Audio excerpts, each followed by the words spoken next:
બહારનું ખાણીપીણીથી જે ચોમાસામાં આપણું પાચન કરવાની જે શક્તિઓ હોય એ નબળી પડી હોય ત્યારે આપણે હળવો ખોરાક વધારે લેવો જોઈએ અને બહારની ખાણીપીણીને અવોઇડ કરવી જોઈએ.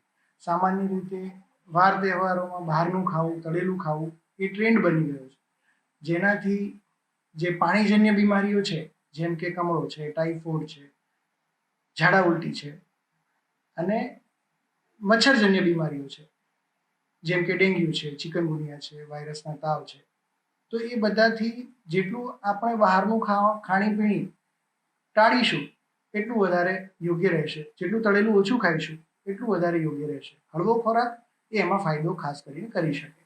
ખાસ કરી અત્યારે હાલ જે ડેન્ગ્યુ જેવા રોગો ભરડો છે તે ચોમાસામાં વધુ પડતો જોવા મળતો હોય છે. સિઝનેબલ ફ્લૂ છે, કેવા પ્રકારના ધ્યાન રાખવાથી તેની ઉપર ખતરો જે છે તે ટાળી શકાય?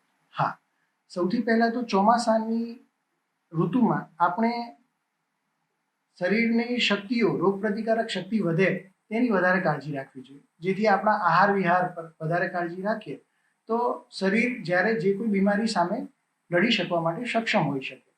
અને મચ્છર માટેથી બચવા માટે મોસ્કિટો રિપેલન્ટ્સ જે કંઈ માર્કેટમાં અવેલેબલ છે એમાંથી કોઈ પણ વસ્તુનો યુઝ કરી શકાય અને પૂરા કપડાનો ઉપયોગ કરી શકાય, જેથી મચ્છર કરડવાની તકલીફ ઓછી રહે.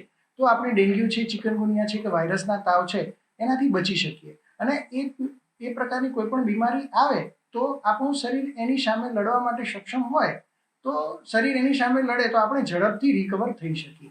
આગામી હવે નવરાત્રીનો તહેવાર પણ આવી ગયો છે, વરસાદ પણ ક્યાંક ને ક્યાંક નડતર બનતો છે. એવા સમયે જે બીમારી થઈ હોય એ પ્રકારની બીમારીઓ કઈ છે અને તેમાં શું ધ્યાન રાખી શકાય? હા, નવરાત્રીના સમયગાળામાં પણ આપણે ખાણીપીણીનું જ અને આહાર વિહારનું જ ધ્યાન રાખવાનું રહેતું હોય છે. જેમ કે મોડી રાત સુધી ન જાગવું, રાત્રે 12 વાગ્યા સુધીમાં ગરબા એન્જોય કરવાના જ છે, નવરાત્રી છે તો, પણ એ 12 વાગ્યા સુધીમાં એન્જોય કરીને આપણે એ કાર્યક્રમ પૂરો કરી દઈએ તો જઠરાગ્નિ માંદ્યની જે તકલીફો છે એ ઓછી થાય. અને પર્ટિક્યુલરલી ચોમાસામાં આમાંય આપણું ડાયજેશન નબળું હોય, એમાં રાત્રિનું જાગરણ અને એક ટાઈમનું હજી પાચન ન થયું હોય એવા સમયગાળામાં ફરી પાછો આહાર જવો નાસ્તાના સ્વરૂપમાં, તળેલા ખોરાકના સ્વરૂપમાં, તો એ આપણું પાચન વધારે નબળું કરે અને એવા સંજોગોમાં આપણે બીમાર પડવાની શક્યતાઓ વધી જાય. તો એ ખાસ ધ્યાન રાખવું જોઈએ. અને ઘણી વખત નવરાત્રિમાં વરસાદનો પણ ભાગ જોવા મળતો હોય છે. ઘણી વખત નવરાત્રિમાં પણ વરસાદ પડતો હોય છે, તો એવા સંજોગોમાં આપણે પલળવાથી બચવું જોઈએ. કારણ કે ત્યારે શિયાળાની અને ચોમાસાની ઋતુનો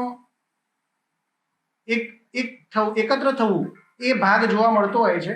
એટલે એ સંજોગોમાં આપણે વરસાદમાં ન પલળવું અને કાળજી રાખવી એ ખાસ જરૂરી ભાગ બની જાય છે. છેલ્લો સવાલ, આવા સમયે સૌથી વધારે બાળકો અને સિનિયર સિટીઝન તેને રોગના વધારે પડતા કારણો, લક્ષણો જોવા મળતા હોય છે, તે લોકો માટે શું ટિપ્સ? હા, બાળકોમાં પર્ટિક્યુલરલી જે ખોરાકના જ વિષયો છે, અત્યારના આપણા બાળકોને વધારે ટેસ્ટી ફૂડ્સનો આપણે જ આદત ડેવલપ કરી છે. જેમ કે એમને પીઝા ને ચાઇનીઝ ને પાઉંભાજી ને આ બધી વસ્તુઓનું વધારે ચલણ બની ગયું છે. તો એને આપણે અવોઇડ કરીશું. આપણે હેલ્ધી ખોરાક, સુપાચ્ય ખોરાક, ફળો અને ઘરે બનેલું સુપાચ્ય અને પોષક તત્વો યુક્ત ખોરાક આપણે એમને આપીએ તો બાળકો અને